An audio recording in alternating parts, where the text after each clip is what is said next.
There have been massive knock-on effects for Bali-bound travellers after a Jetstar plane was forced to make an abrupt turnaround. Sam Kuchiara has this report. Disgruntled passengers have been diverted here to Melbourne. They were only a few hours into their flight to Bali after taking off from Sydney around 5 yesterday evening. JQ37 was over the Northern Territory when the pilot has noticed a crack in the cockpit windscreen. The crew has then turned around, coming to Tullamarine Airport, which we understand was the best place to have the aircraft repaired.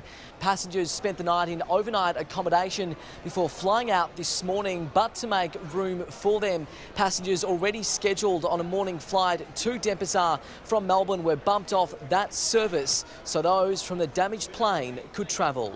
Jetstar has told me the structural integrity of their Boeing 787 was not affected at any time. We understand only the outer layer of the windscreen was cracked.